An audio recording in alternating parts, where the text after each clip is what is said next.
Notícia urgentíssima para tudo, a PEC da transição foi aprovada em primeiro turno no Congresso ontem e eu vou trazer hoje todos os detalhes e traduzir as notícias mais importantes para você agora. Sejam bem-vindos ao nosso canal INSS Passo a Passo. Antes da gente entrar nessa notícia aqui quentíssima, pelando, escamando as peles da gente, eu quero deixar um recado bem importante para você, um pedido na verdade, para você se inscrever no nosso canal, dar o seu like nesse vídeo e também ativar as notificações para que a gente continue crescendo. Somos hoje o maior canal sobre auxílios e benefícios do Brasil, com mais de 2 milhões de inscritos, mas a gente quer alcançar ainda muito mais brasileiros para que a gente possa compartilhar esse conteúdo gratuito e de bastante qualidade para você e para mais e mais pessoas. É legal você ativar as notificações, porque assim você vai receber no seu celular toda vez um bipzinho, uma notificação, todas as vezes que nós tivermos vídeo novo aqui no canal. Também é interessante você dar o like nesse vídeo, primeiro que não custa nada, né? É só clicar no joinha, porque assim o YouTube vai entregar esse vídeo para mais pessoas e mais pessoas vão receber esse nosso conteúdo aqui junto com você e todo mundo fica ciente dos seus auxílios, dos seus direitos e dos benefícios. Eu dei uma pausa para colocar o meu fone de ouvido aqui para melhorar o áudio para você, mas agora nós já vamos direto para a informação aqui. Eu estou com a notícia aqui na minha tela. O que é a PEC da transição aprovada na Câmara e como libera gastos para o cumprimento das promessas do Lula. É uma notícia aqui do jornal O Globo e eu vou trazer para você todas essas informações e lembrando, sempre traduzindo para você. A emenda à Constituição, a famosa PEC, foi aprovada por 331 votos favoráveis e 168 apenas contra. O Congresso discute ainda nessa quarta-feira, ou seja, hoje, as propostas para alterar o texto e já seguir para segundo turno. Aumento real do salário mínimo, Bolsa Família de R$ 600 com adicional de 150 por criança de até 6 anos e investimentos na área da saúde, educação e habitação. Essas foram algumas das promessas de campanha do presidente eleito Luiz Inácio Lula da Silva, o Lula do PT, para as quais não havia recursos suficientes previstos no orçamento de 2023, proposto pelo atual governo, o Jair Bolsonaro do PL. O futuro governo alegou que para honrar as promessas era preciso uma licença para gastar acima do atual teto de gastos que limita o aumento das despesas da União à inflação do ano anterior. A solução encontrada para tal foi uma proposta à emenda da Constituição, que é uma PEC, e o texto base ganhou esse apelido, né? PEC da transição, e foi aprovado ontem à noite em tempo recorde em primeiro turno. Vamos a seguir trazer todas as informações sobre o que foi decidido, como foi a driblada e a atual regra fiscal e o que diferencia a decisão que fará e o que essa decisão fará de diferença no caixa do governo para o ano que vem. A PEC da transição havia sido aprovada no Senado,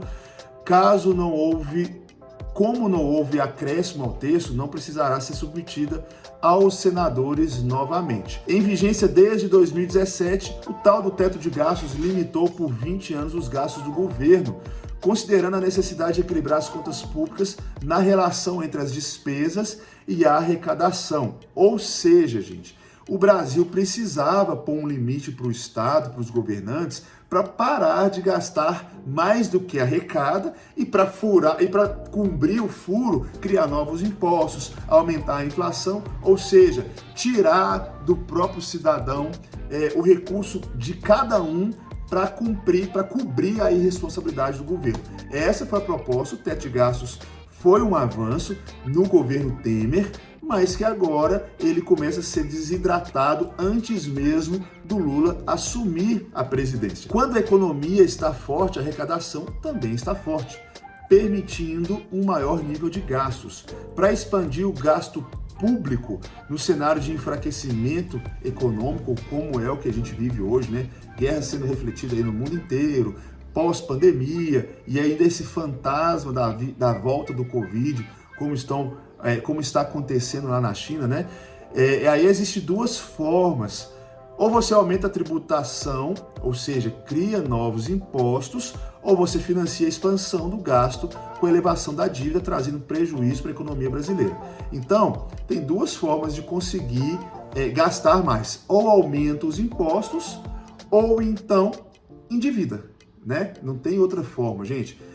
O governo, o dinheiro do Estado, da nação, é a mesma forma da gente lidar com os nossos recursos. Só que eles têm um privilégio muito grande.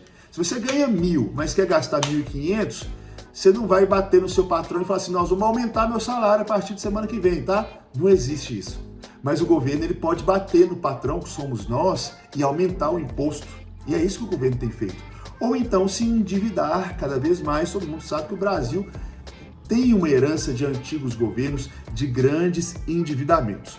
O Brasil perdeu o selo de bom pagador e podemos ver nossa economia sendo penalizada ainda mais com a aprovação da PEC, é o que diz os especialistas. O mercado financeiro não é contra o gasto social, é contrário ao fato de que, uma vez que as pessoas receberem auxílios e ter o seu auxílio aumentado, no final a economia tende a girar mais. Mas o problema é o seguinte, como que vai ser coberto esses gastos extras? Com aumento de impostos ou com um simples endividamento e o próximo governo que se vira? Então, gente, é o seguinte, o teto de gastos foi ampliado, ou seja, na verdade, o Bolsa Família e outras promessas de campanha, como o aumento do salário mínimo, foi retirado do teto de gastos, o que vai trazer um gasto extra de quase 200 bilhões de reais para o governo todos os anos. Eu já falei sobre as críticas, né? A questão do mercado, a questão da economia, o possível aumento da inflação, o possível aumento dos impostos, o possível desemprego, ao que tudo indica, que pode acarretar essa aprovação dessa PEC, mas eu quero saber também a sua opinião. As pessoas que defendem a PEC dizem que ela é importante, uma vez que é mais dinheiro para o povo. Mas a gente sabe, gente, eu sempre falo, a gente não dá para acreditar mais nos políticos, seja ele quem for. Na verdade, a ideia, aqui é a minha opinião, é apenas angariar votos, é apenas a perpetuação do poder. Ninguém está se importando com a gente, se não é a gente levantar cedo, fazer bola no pote, puxar massa, lavar carro, vender água no sinal, ninguém vai ajudar a gente. Então, eu quero saber a sua opinião. Você recebe a aprovação da PEC com bons olhos e feliz, ou você recebe com um certo grau de preocupação? Deixe a sua opinião, porque o nosso vídeo está chegando ao fim e eu quero ouvir você. Até mais!